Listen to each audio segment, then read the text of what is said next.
Gold, trusted gold buyers. మీరు తాకట్టు పెట్టిన బంగారాన్ని విడిపించి ఈ రోజు ఉన్న మార్కెట్ ధరకు కొనబడను. నమస్తే, welcome to I dream inside politics with కవిత.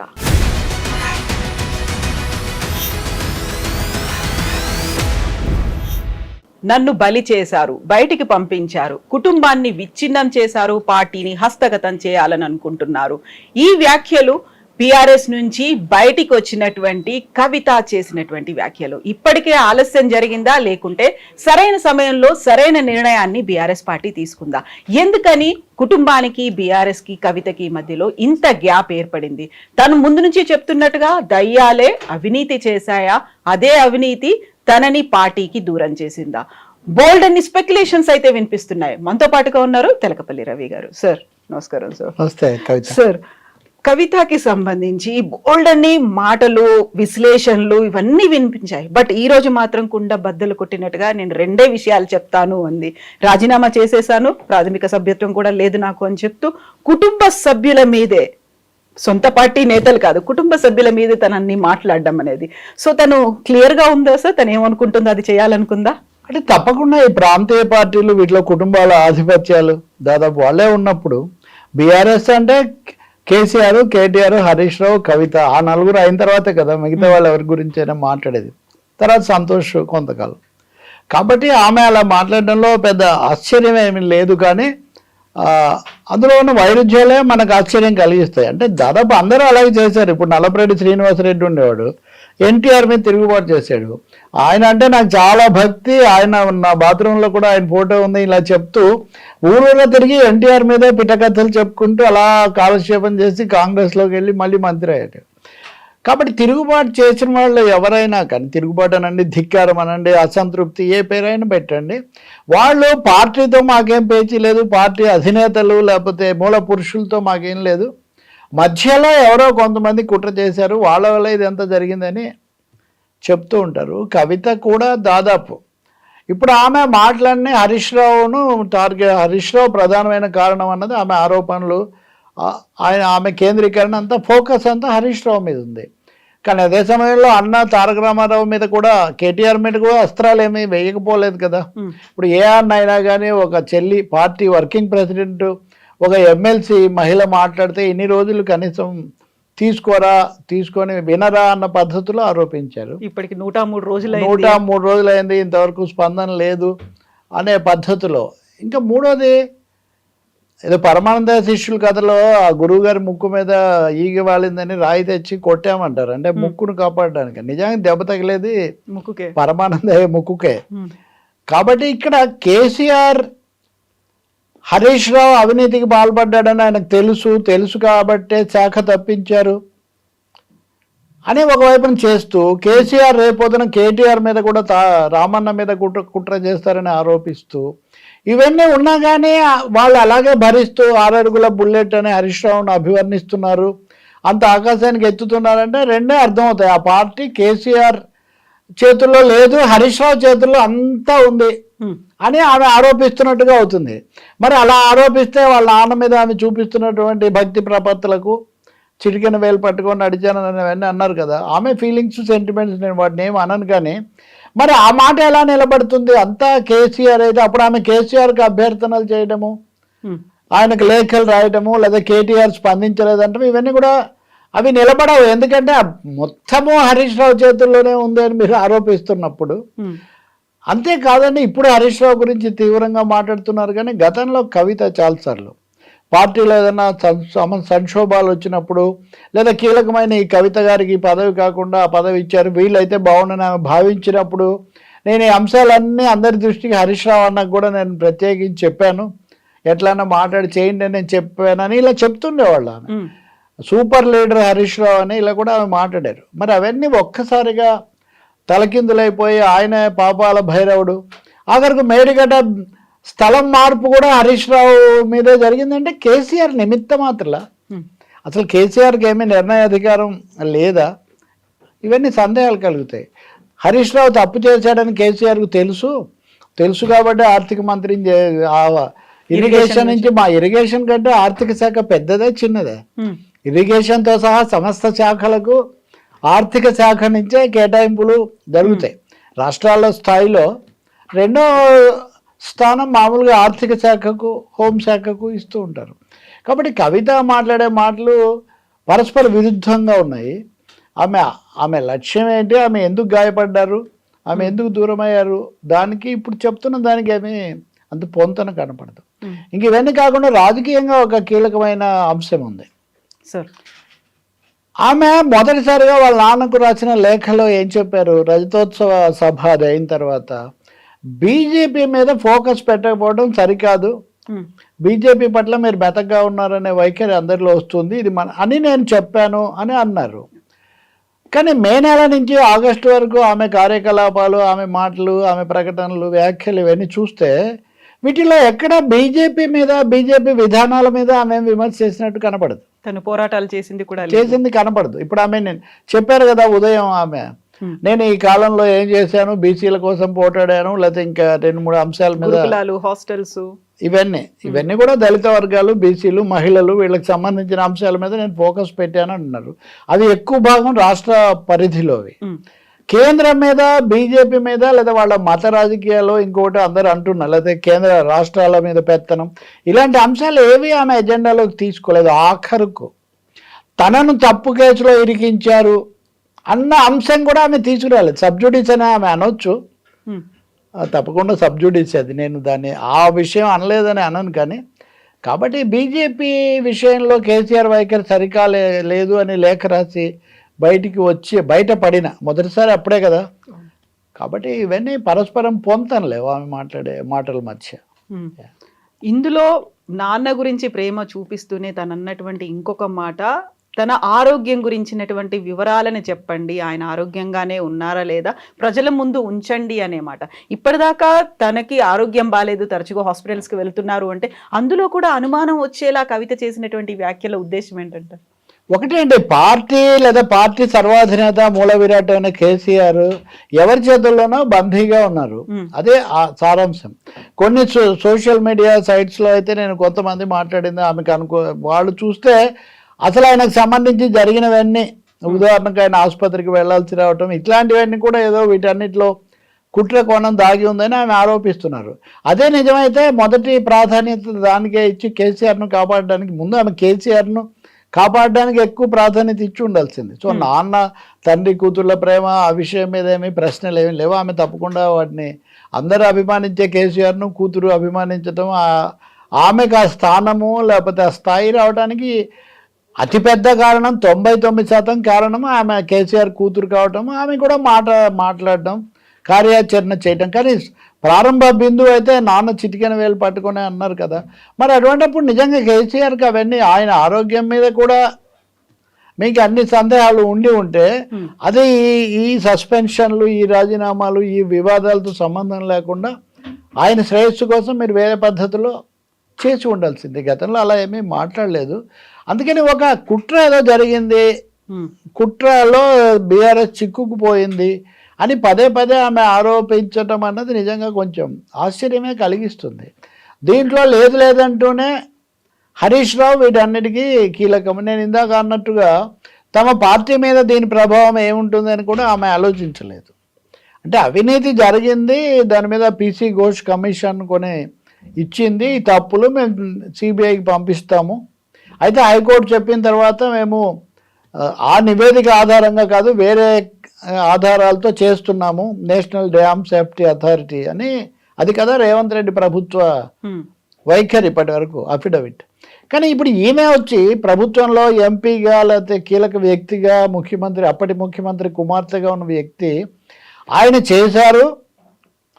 చేశారని ముఖ్యమంత్రికి కూడా తెలుసు కాబట్టి, అంటే ఇప్పటికే దాన్ని గుర్తించడము, దానికోసం చర్య తీసుకోవడం కూడా జరిగిపోయిందని మీరు చెప్తున్నారు. అవును, అవినీతి జరిగింది, అవినీతికి చర్య తీసుకున్నారు. చర్య తీసుకున్న తర్వాత ఆయనకు మరింత పెద్ద పదవి అప్పగించారు. అలాగే స్థలం మార్పు ఇదంతా కూడా కేసీఆర్ కర్త కర్మ క్రియ అన్ని ఆయనే, బీఆర్ఎస్కు లేదా టీఆర్ఎస్కు, తెలంగాణ కానీ గతంలో ఉన్న పరిస్థితుల్లో ఆయన కాదు హరీష్ రావు, సర్వశక్తులు ఉన్నది హరీష్ రావు చేతిలో అని మీరు చెప్తున్నారు. నిజానికి హరీష్ రావు చాలా కాలం ఉక్కిరి బిక్కిరి కావటము, ఆ పదవి ఆయనే అయిపోయారు. ఇప్పుడు ట్రబుల్ షూటర్ అంటే ఆయన ట్రబుల్ షూటర్ కాదు, బబుల్ షూటర్. ఆయనే ట్రబుల్ సృష్టిస్తారు, ఆయన దాన్ని పరిష్కరిస్తారు అని అంటున్నారు. అంటే వీటన్నిటిని బట్టి చూస్తే కేసీఆర్కి అసలు ఏమీ ఇంకా నిర్ణయాత్మకమైన డెసిసివ్ రోల్ ఏమీ లేదా, ఆయన ఏమీ దేన్ని పసిగట్టలేరా? అంటే హరీష్ రావు తనే ఒక కుట్ర చేసి తనే ఒక ట్రబుల్ సృష్టించి దాన్ని తనే షూట్ చేసి మళ్ళీ మన్నన పొందుతున్నారంటే దాన్ని కేసీఆర్ వీటన్నిటికీ ఆమోద ముద్ర వేస్తున్నారంటే ఇక్కడ బాణం ఎవరి మీద వేయాలనుకున్నారో తెలియదు, కానీ అది మటుకు వాళ్ళ పార్టీ అధినేతకు ఆమె చాలా గౌరవంగా చెప్తున్న తండ్రి గారికి రాష్ట్రం తరపు చూస్తే అప్పటి ముఖ్యమంత్రికి ఇవన్నీ తగులుతున్నాయి. ఇవి అనాలోచితంగా చేస్తున్నారా, వ్యూహాత్మకంగా చేస్తున్నారా తెలీదు. అందులో ఇంకొక కీలకమైనటువంటి మాట, ముందు నుంచి జగ్గారెడ్డి మొదలు ఇప్పుడు ఈటెల రాజేందర్ వరకు పార్టీలో కీలక నేతలు ఎవరైతే వెళ్ళిపోయారో వాళ్ళని సస్పెండ్ చేశారా, బహిష్కరించారా, వాటన్నిటి వెనకాల మోటివ్గా ఉంది హరీష్ రావు. ఆయన వల్లే వాళ్ళందరూ పార్టీని వదిలి వెళ్ళిపోయారు అనేది. మరి మీరెందుకు అంత కీర్తిస్తూ ఉన్నారని? ఎన్నికల సమయంలో ఇచ్చిన ఇంటర్వ్యూలలో కూడా సూపర్ లీడరు ఇవన్నీ మీరు అన్నారు కదా, చాలాసార్లు ఆయన హరీష్ అన్ననే అంటారు కదా. నిజానికి రామన్న కంటే హరీష్ అన్న పేరు చెప్పడం చాలా ఎక్కువగానే జరిగేది. వాళ్ళిద్దరు ఆటోమేటిక్గా అన్న చెల్లెళ్ళుగా ఉంటే ఇప్పుడు చెప్తున్నారు ఆమెకు చెందిన కొంతమంది లేదా అప్పటి నుంచి ఉన్నవాళ్ళు అప్పుడు ముందు నుంచి కూడా ఆమె బాధపడుతుండేవాళ్ళు. ఇది పురుషాధిక్య సమాజం కాబట్టి ఇలా జరిగింది. నిజమే, పురుషాధిక్యత, స్త్రీల పట్ల వివక్ష ఇవన్నీ ఉండొచ్చు, కానీ అవి హఠాత్తుగా ఇప్పుడే ఉత్పన్నం కాలేదు కదా. అందుకనే మీకు వ్యక్తిగతంగా పొంది కుదరక కుటుంబంలో మీకు అసంతృప్తి కలిగి లేదు బీఆర్ఎస్కు భవిష్యత్తు లేదని మీరు ఏమైనా ఆందోళన చెందుతున్నారా తెలీదు. రాజకీయ స్పష్టత మీకు ఉందా లేదా తెలియదు. ఇప్పుడు మీ రాజకీయం ఎలా ఉంటుందని అడిగితే 2 రోజులు సమయం తీసుకుంటాను అంటూనే నేను తెలంగాణ జాగృతి ఇక్కడి నుంచే నేను అధికారికంగా మాట్లాడుతున్నాను కదా, ఇదే నా కేర్ ఆఫ్ అడ్రస్ అన్న స్థాయిలో ఆమె మాట్లాడుతున్నారు. ఇప్పుడు కవిత మాట్లాడినవన్నీ ఇంకెవరైనా మాట్లాడి ఉంటే చాలా తీవ్ర చర్య తీసుకునేవాళ్ళు కదా. ఇది తీవ్రమైనది అయినా సస్పెన్షన్ మాత్రమే, ఇదేమి ఎక్స్పల్షన్ కాదు, లేకపోతే ఇంకొకటి కూడా కాదు. మరి అటువంటిప్పుడు మీరు నాన్నను కన్విన్స్ చేయడానికి చేసిన ప్రయత్నం కూడా లేదు. కాబట్టి ఇక్కడ ఎవరి విధానాలు వాళ్ళకి స్పష్టంగా ఉన్నాయి. కవిత బయటికి వెళ్ళిపోవడానికి she invited action, she ignited controversy అనేది అయితే ఇక్కడ స్పష్టం అవుతుంది. ఆమె చేసే ఆరోపణలు నిజం లేదా అక్కడ అవినీతి నిజం అంటే వాటిని కూడా నేనేమి చెప్పడం పొరపాటు అన్నాను. అప్పుడు మీరు ప్రజావేదిక నుంచి ప్రజలతో వాటిని పంచుకొని ఉండాల్సింది. మీరు ఇప్పటికి కూడా తెలంగాణ కోణం నుంచి రాష్ట్రము ప్రజలు ఆ కోణం నుంచి మీరు మాట్లాడటం లేదు. బీఆర్ఎస్ అందులో మీ నాన్న కాబట్టి అన్న కోణంలోనే మీరు మాట్లాడుతున్నారు. అంటే ఇది చాలా పరిమితమైన అంతర్గతమైన వ్యవహారం. అంతర్గతంగా ఆమెకు ఏదో తీవ్ర అసంతృప్తి రావడం వల్ల ఇవన్నీ మాట్లాడుతున్నారు తప్ప ఇందులో ప్రజాకోణం పెద్దగా లేదు అని అనిపిస్తుంది. సో నాన్న గురించి అంత చెప్తూనే ఈ మధ్య కాలంలో వినిపించింది నాన్న తనని కలవడానికి ఇష్టపడట్లేదు అనే మాట, అన్నకు కూడా రాఖీ కట్టలేదు, ఇలాంటి వార్తలన్నీ చాలా నెగిటివ్గా వస్తున్నాయి. బట్ అవన్నీ కాదు, మీకేమీ తెలియదు, మేము కలుసుకున్నాం మాట్లాడుకుంటున్నాం అని చెప్తూనే నాన్నని అలర్ట్ చేయడం, రామన్న జాగ్రత్తగా చూడు అని చెప్పడం, మళ్ళీ అందులో ఒక ప్రేమ కనిపిస్తుంది, మేము దూరం కాలేదు మేము అంతా కలిసే ఉన్నాం అంటూనే అమ్మకి దూరం చేశారు అనేటువంటి ఇంకొక సెంటిమెంట్, ఒక ఎమోషన్ అనేది అక్కడ కనిపించింది. కవిత ఈ పర్సనల్ మ్యాటర్స్, ఫ్యామిలీ సెంటిమెంట్స్ వీటి మీద కామెంట్ చేయడం కొంచెం ఈ సున్నితమైన విషయం, రెండోది పెద్ద అవసరమా అనిపిస్తుంది. కానీ ఆమె మాట్లాడిన దాంట్లో ద్వంద్వత్వం ఉంది. ద్వంద్వత్వం ఏమిటి అంటే నాన్నతోనే నడిపించారు, నాన్న ద్వారానే ఇవన్నీ కూడా చెప్తూ నాన్న కోసమేనే అంటూ, రెండో వైపున అమ్మకు దూరం చేశారని నాన్న కూడా ఇప్పటికే దూరం అయి ఉన్నారు కదా వాస్తవానికి. అంటే నాన్న కోసం అయితే నేనేం పెద్ద బాధపడట్లేదు, కుటుంబ పరంగా అమ్మ కోసమే బాధపడుతున్నానని మీరు ఒక సిగ్నల్. అంటే ఇప్పటికీ ఆమె కేసీఆర్కు చాలా ఇష్టమైన కూతురు లేదా కేసీఆర్ కూర్చేదో అంటారు కదా మామూలుగా, నాన్న కూర్చి ఇట్లా అంటారు కదా, అన్నదాన్ని మీరు పూర్వపక్షం చేయడం కోసం జాగ్రత్తగా అమ్మ కోసం అని మాత్రమే మీరు అక్కడ చెప్తున్నారు. ఇంకా అన్న విషయానికి వస్తే అన్న నేనేదో రాఖీ మెసేజ్ పెట్టినా లేదు అది ఇది అంటున్నారు. కానీ అన్నగా వదిలేయండి, వర్కింగ్ ప్రెసిడెంట్గా మీరు ఆయన కలుసుకొని విషయాలన్నీ చెప్పి ఉండాలి కదా. చెప్పడానికి మీరు ఏం ప్రయత్నం చేశారు తెలీదు. ఈ మధ్యకాలంలో మీరు చేసిన రాజకీయ కార్యాచరణ దాని దిశానిర్దేశం ఏంటి తెలీదు. లీకులు అన్నిటికంటే ముఖ్యమైనది నేను ముందు నుంచి చెప్తున్నాను. ఆయన దేవుడు చుట్టూ దయ్యాలు ఉన్నాయి అని పదే పదే చెప్పడం అన్నది అంటే బీఆర్ఎస్ పార్టీ దయ్యాల పార్టీ. దేవుడు దయ్యాల కంటే పవర్ఫుల్ కదా. కాబట్టి దేవుడు తెలిసే దయ్యాలను పెట్టుకొని ఉండాలి.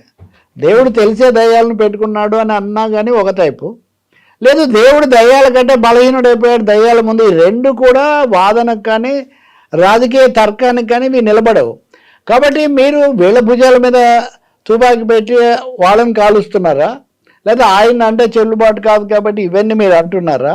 మూడవది, మీ పార్టీ తరఫున ఇన్ని సమస్యలు ఉండి ఇంత అస్తవ్యస్తంగా ఉందని మీకు తెలిసిన తర్వాత మీరు వాళ్ళు చర్య తీసుకునే వరకు ఆ పార్టీలోనే చాలా విధేయంగా కొనసాగుతూ వాళ్ళ ఆశీస్సుల కోసము లేదా వీటి కోసం మీరు మొన్నటి వరకు కూడా ప్రయత్నిస్తూ వచ్చారు కదా.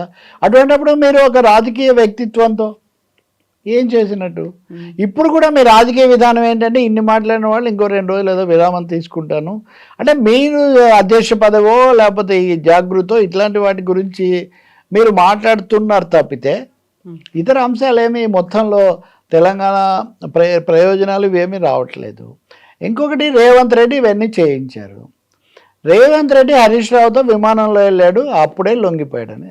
నాకు తెలిసి నాయకులు కుట్రల గురించి విమానాల్లో అంత తేలిగ్గా మాట్లాడుకోరు. విమానాలు పూర్తిగా మా అమిత్ షా గారు కేంద్ర పౌర విమానయాన శాఖ దీంట్లో నడుస్తుంటే ఓకే మాట్లాడారు, మాట అని మనము భావిద్దాము. కానీ రేవంత్ రెడ్డి హరీష్ రావు వెనక ఉన్నారంటూ మీరేమో రేవంత్తో ఉన్నారు అని వాళ్ళు అంటుంటే, ఇప్పుడు రేవంత్ని కానీ బీఆర్ఎస్ను కానీ కనపడకుండా ఇదంతా నడిపిస్తుంది అనుకుంటున్న బీజేపీని కానీ ప్రజలు ఎలా అర్థం చేసుకోవాలి? ఇందులో ఫ్యామిలీ సెంటిమెంట్ కాదు కదా, ఇది సకుటుంబ సపరివార రాజకీయ వ్యవహారం కాదు కదా.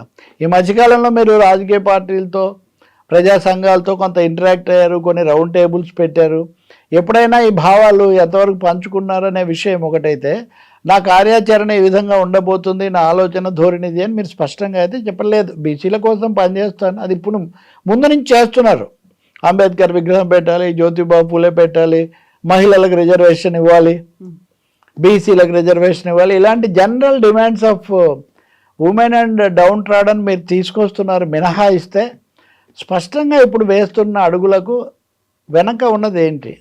వెనక ఉన్న ఎవరు అంటే ఆమె తోలు తీస్తాను. ఇప్పుడు బీజేపీ రాష్ట్రాల్లో పార్టీల మీద, ప్రాంతీయ పార్టీల మీద కేసులు పెట్టడము, ఇబ్బందులు పెట్టడము, జైలు పాలు చేయటము, అది అన్ని రాష్ట్రాల్లో జరిగింది. ఒత్తిడి తీసుకొని రావటము, మీరు కూడా బీజేపీకి దూరంగా ఉండమని మా నాన్నకు సలహా ఇచ్చాననే మీరు బయటకు వచ్చారు.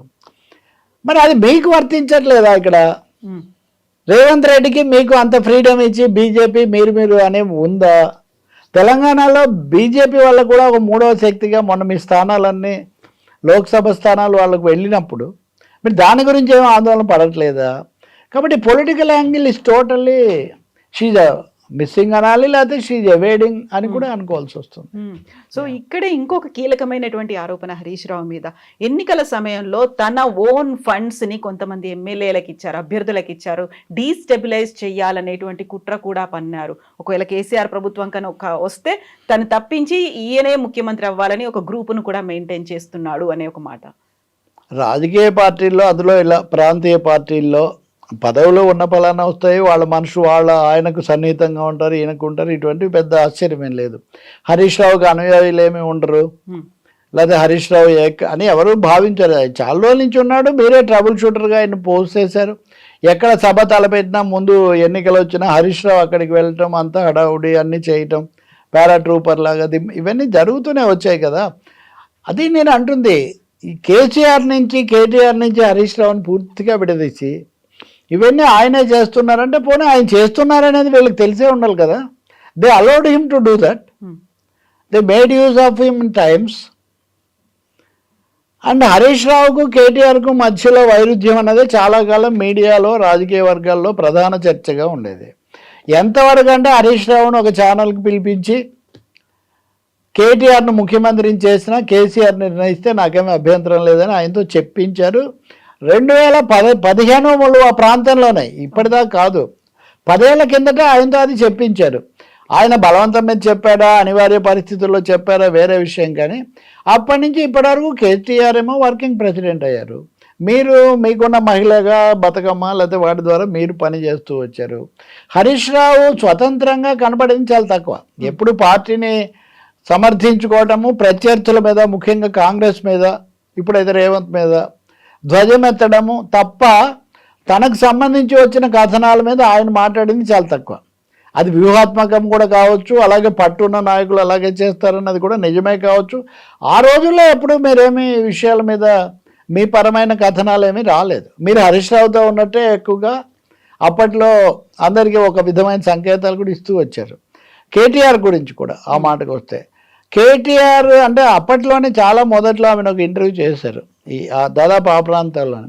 అంతే కదా, మన కుటుంబాల్లో అబ్బాయిలకే జరుగుతుంది కదా అన్నట్టుగా వచ్చారు, ఉంటుంది కదా. అది అందరికీ సామాజిక అంశం తప్ప అది బీఆర్ఎస్కే పరిమితమైంది కూడా కాదు. ఇంకో అంశం కూడా, కేసీఆర్ మీద ప్రజలకు ఆదరణ నుండి గెలిపించినంత మాత్రాన ఆయన కొడుకు, ఆయన కుమార్తె, ఆ ఫ్యామిలీ మొత్తం కూడా ఆటోమేటిక్గా వాళ్ళకి ఏదో వస్తుంది అనుకోవటానికి కూడా ప్రజాస్వామిక రాజ్యాంగం ప్రకారం అది కూడా జరగదు. అందులో ఆ విషయంలో మీకు ఏమైనా ఫిర్యాదు ఉంటే కూడా అది మీ పని ద్వారా, మీ సేవ ద్వారా మీరు పొందాల్సిందే. కానీ మీ కుటుంబం వాళ్ళు మిమ్మల్ని తక్కువ చేశారంటే మీరు కుటుంబంలో పోరాడాల్సిందే. అంటే కుటుంబంలో పోరాటం అది సాగకపోవడం వల్ల బయటకు వచ్చారా? ఇక్కడ కీలకమైన ప్రశ్న, మీ మీద స్వయంగా వ్యక్తిగతంగా వచ్చిన ఆరోపణలు. అది లిక్కర్ కుంభకోణంలో వచ్చింది కావచ్చు, నిజామాబాద్లో కూడా కేసీఆర్ ఓడిపోయినప్పుడు ఆ పోల్ మేనేజ్మెంటు, అక్కడ రకరకాల శక్తులను చేరతీయటం, ఇవన్నీ కూడా అంత ఆయనకు రుచించలేదు, ఆయన కొంత అసంతృప్తిగా ఉన్నారన్న సమాచారం కూడా అప్పట్లో బాగా విస్తృతంగా వచ్చింది. సో ఈ కారణాల వల్ల మేము ఈ చర్య తీసుకుంటే, లేదు ఏ పార్టీ అయినా చర్య తీసుకుంటుంది. ఎందుకంటే మా ప్రభుత్వంలో అవినీతి జరిగింది, మా ముఖ్యమంత్రి ఇంతకుముందే గుర్తించాడు అని స్వయంగా ముఖ్యమంత్రి కుమార్తె చెప్పిన తర్వాత ఆ పార్టీకి రెండే మార్గాలు, వాళ్ళ మీదైనా చర్య తీసుకోవాలి, ఆమె మీదైనా చర్య తీసుకోవాలి, లేకపోతే రెండింటినీ, లేకపోతే ఇంకా ఆయన అసలు అన్నట్టుగా ఉంటుంది. ఇవన్నీ కాకుండా ఇంకొక అంశం ఏంటంటే, ఇదంతా డైవర్షన్ టాక్టిక్స్.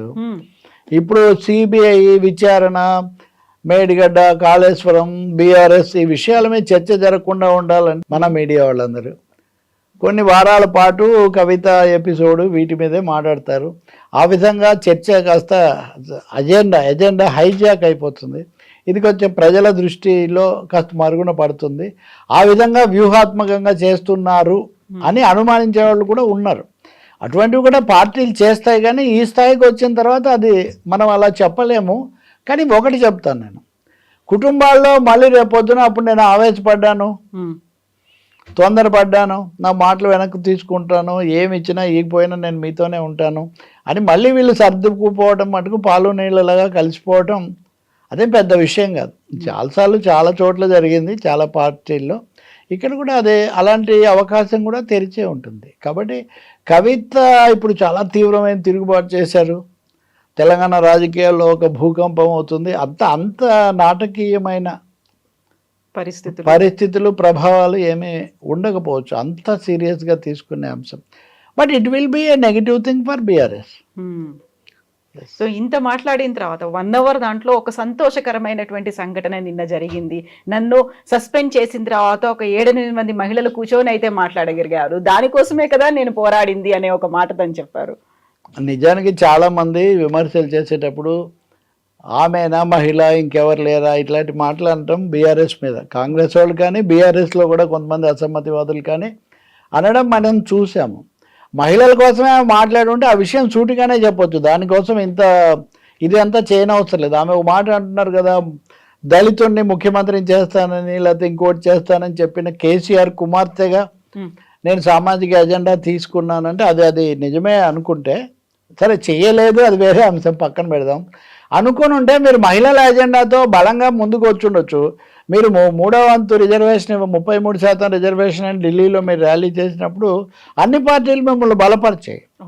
కానీ దాన్నేమో ఉద్యమంగా తర్వాత ఏమీ తీసుకుపోయిందేం లేదు. తెలంగాణలో కూడా దాన్ని ఏమీ అమలు జరిపినటువంటి దానికోసం కూడా మీరేమీ పట్టుబట్టినటువంటి విషయం లేదు కదా. నేను కవితనేమి ఇప్పుడు ఆ మీద ప్రత్యారోపణలు చేయడం నా ఉద్దేశం కాదు, కానీ ఒక రాజకీయ సందర్భం కోసం దానికి ఒక సామాజికమైన రూపం చేయడం అన్నది అది ఎంతవరకు నిలబడుతుంది అనేది ప్రశ్న. ఇప్పుడు నిన్న మహిళలందరూ సత్యవతి రాథోడ్ వాళ్ళందరూ ఖండించారు, నిజమే. వాళ్ళు అంతకుముందు కూడా మాట్లాడుతున్నారు, వాళ్ళు అంతకుముందు కూడా మంత్రులుగా, ఎంపీలుగా, ఎమ్మెల్యేలుగా వాళ్ళు ఇప్పటికే ప్రముఖంగా ఉన్నటువంటి నాయకులే. నిజంగా చెప్పాలంటే సబితా ఇంద్రారెడ్డి వచ్చే వరకు కేసీఆర్ మంత్రివర్గంలో ఒక మహిళను కూడా తీసుకోలేదు. మీరే ఆ విషయం మీద ఎప్పుడైనా ఆందోళన చేశారా? అప్పుడు జోకులు కూడా వేసేవాళ్ళు. నేనేం జోకులకు గొంతు కలపట్లేదు, కానీ కవిత ఎమ్మెల్యే వచ్చే వరకు కూడా కేసీఆర్ ఇంకెవరిని తీసుకోరు అని ప్రత్యర్థులు కామెంట్స్ కూడా చేస్తుండేవాళ్ళు. మరి అప్పుడెప్పుడు ఇంత ఉధృతము ఇంత ఆవేశం కనపడలేదు కదా. కాబట్టి మీరు వ్యక్తిగతంగా కుటుంబ పరంగా లేకపోతే రాజకీయంగా కొన్ని శక్తుల ఒత్తిడి మీ మీద ఉండవచ్చు. ఒత్తిడే లేదంటాం. ఒత్తిడి వేరే వాళ్ళు నా వెనుకున్నారంటే నేను తోలు తీస్తానని మాట్లాడితే ఖచ్చితంగా భారతదేశంలో కేంద్ర ప్రభుత్వం మోదీ ప్రభుత్వం త్రిశూల వ్యూహంతో ఎన్ఫోర్స్మెంట్ డైరెక్టరేట్ను సిబిఐని ఐటీని ఉపయోగించి రకరకాల పద్ధతుల్లో ప్రాంతీయ పార్టీలను రాష్ట్ర ప్రభుత్వాలను రాష్ట్రాల్లో పార్టీలను ఇబ్బందుల్లో పెడుతుందని ఒక ఆరోపణ తీవ్రంగా ఉంది. బీజేపీలోనే కొంతమంది అటువంటివి చేస్తుంటారు. ఆ మాట అన్న వాళ్ళని తోలు తీయాల్సినంత అవసరం ఏమీ లేదు వాస్తవానికి. So your fire are your anger is misplaced. ఇక్కడికి వచ్చేసరికి మీ సోషల్ అజెండా ఈ అజెండా మీద ఆమె కొన్ని రాజకీయ పార్టీలతో సంఘాలతో మాట్లాడారు, 1-2 రౌండ్ టేబుల్స్ పెట్టారు, అంత బాగానే ఉంది. కానీ అంతకుముందు మహిళల కోసం మీరు ప్రధానంగా చేసింది బతుకమ్మ ఉత్సవాలే. ప్రధానంగా జరిగింది బతుకమ్మ ఉత్సవాల రూపంలోనే ఆ కార్యక్రమం జరిగింది తప్ప మిగిలిన 10 ఏళ్లలో మహిళలను ఒక శక్తిగా మలచే కార్యక్రమం అయితే పెద్దగా ఏం జరగలేదు. ఇప్పుడేం చేస్తే సంతోషం. కానీ దాన్ని ముడిపెట్టేసి సోషల్ మీరు ఒకవైపునేమో సూచనలు లెటర్ లీక్ అయ్యి ఉండకపోతే ఆ లీక్ కూడా మీరు లేనప్పుడు అయింది. ఇప్పుడు ఒక విషయం లీక్ అయిందంటే ఇతరులను అనడానికి ఎంత అవకాశం ఉంటుందో దాన్ని వాళ్ళే బయట పెట్టారేమో అని అనడానికి కూడా అంతే అవకాశం ఉంటుంది. ఇవన్నీ మనకు మీడియాలో రకరకాల సోర్సుల ద్వారా తెలుస్తూ ఉంటుంది కాబట్టి మనకి ఇవన్నీ కొత్త అంశాలు ఏమీ కాదు. అందువల్ల ఎదురుదాడి ఒక్కటే వ్యక్తులను కాపాడుతుందా అన్నది ఒక పెద్ద ప్రశ్న. కవిత చెప్పిన చాలా అంశాలు, ఆమె ఆగ్రహము, ఆవేదన, అవన్నీ కొంచెం ప్రశ్నలకు అవకాశం ఇస్తున్నాయి. ఈ ప్రశ్నలు లేకుండా నిజమే ఈమె చాలా బాధితురాలు, చాలా మంచి కార్యక్రమంతో సహేతుకమైన కార్యక్రమంతోనే తిరుగుబాటు చేశారని ప్రజలు లేదా పరిశీలకులు భావించాలంటే అది మీ కార్యాచరణ కనిపించాలి. మీ తదుపరి అడుగులు ఎలా ఉంటాయో దాన్ని బట్టి అది నిర్ణయం అవుతుంది. మీరు ఇప్పటికీ నేను జై కేసీఆర్ అనే మీరు అంటున్నారు, జై కేసీఆర్ అని మీరు అంటున్నారు, ఇప్పుడే అంటున్నారు. అంటే రాజీనామా చేసి కూడా జై కేసీఆర్ అంటే మీరు రేపొద్దున మీరు జై కేసీఆర్ గారు ఎప్పుడైనా సర్దుకోవచ్చు మళ్ళీ అనే దాని అంతే కదా. మీరు డోర్స్ ఏం క్లోజ్ చేయలేదు కదా. ఇంకోటి పలానా విధానాలు నచ్చలేదు, తెలంగాణకు జరగాల్సింది జరగలేదు, ఉద్యమకాలం నాటి లక్ష్యాలు నెరవేరలేదు కాబట్టి నేను అసంతృప్తిగా ఉన్నానని మీ మొత్తంలో ఇప్పుడు అప్పటి నుంచి ఇప్పటి వరకు మీరు చెప్పింది ఏం లేదు. కాబట్టి అస్పష్టంగా వ్యూహాత్మకంగా వ్యక్తి ప్రధానంగా అంతర్గతమైన అంశంగా ఇదంతా కనిపిస్తుంది తప్ప దీనికి ఒక రాజకీయ సామాజిక కోణం ఏదో ప్రధానంగా ఉందని మనం భావించలేము. ఆల్సైడ్ అంటే నా మహిళ కాబట్టి మహిళ అనే కోణం ఎప్పుడూ ఉంటుంది. కానీ మహిళలైనా పురుషులైనా ఒక స్పష్టమైన సమగ్రమైన అన్నిటికంటే ముఖ్యంగా పారదర్శకమైన ట్రాన్స్పరెంట్గా ఉంటే ఇతరులు ఏమన్నా మాట్లాడడానికి ఇంకో దానికి అవకాశం ఉంటుంది. You made it totally an internal affair of party and family in particular. ఇన్నిటిని ఎందుకు ఇంతకాలం సహించి అకామిడేట్ చేశారు, ఇప్పటికి కూడా వాళ్ళనే ప్రధాన వ్యక్తులుగా ఎందుకు చేసుకుంటున్నారు? మరి మీరేమి ఆయనకే జై కొడుతున్నారు ఇప్పటికి కూడా. మీరు కొట్టండి, నేనేమి తండ్రి కొడుకులు కూతుళ్ళు ఇదే వాళ్ళని నేనేం చెప్పడం లేదు, వాళ్ళే మిమ్మల్ని ఖాతరు చేయటం లేదు ఇప్పటికి కూడా, అంతే కదా. కేటీఆర్ ఇందాక ఏదో వేరే దీంట్లో మాట్లాడుతున్నారు కానీ ఒక జాయినింగ్స్లో మాట్లాడుతున్నారు కానీ ఆయన ఏం తీవ్రంగా దీని మీద స్పందించడం లేదు కదా. కాబట్టి ఎక్కడో మిస్ మ్యాచ్ ఉంది. ఆమె చేతలకు, ఆమె మాటలకు, ఆమె చర్యలకు, ఆమె కార్యాచరణ చెప్పకపోవడానికి మధ్యలో మిస్ మ్యాచ్. అది ఏదైనా ఒత్తిడి ఫలితం కావచ్చు. సో ఇప్పుడు కాంగ్రెస్ని రేవంత్ రెడ్డిని కూడా ఇందులోకి కవిత లాగింది కాబట్టి సీఎం రేవంత్ రెడ్డితో పాటుగా మంత్రులు కూడా స్పందిస్తున్నట్టున్నారు. ఇది కేవలం మీ కుటుంబ వ్యవహారం, మమ్మల్ని లాగకండి అనేటువంటి మాట. కుటుంబమే పార్టీ కుటుంబం అన్న పద్ధతిలో వాళ్ళే చాలాసార్లు ప్రకటించారు కదా. కాబట్టి ఆ రెండింటిని విడదీయటం కూడా చాలా కష్టం బీఆర్ఎస్ కానీ చాలా ప్రాంతీయ పార్టీల విషయంలో. కానీ కవిత చెప్పే ప్రకారం రేవంత్ రెడ్డే పార్టీని ఒక విధంగా కుట్రలోకి సంక్షోభంలోకి లాగారు.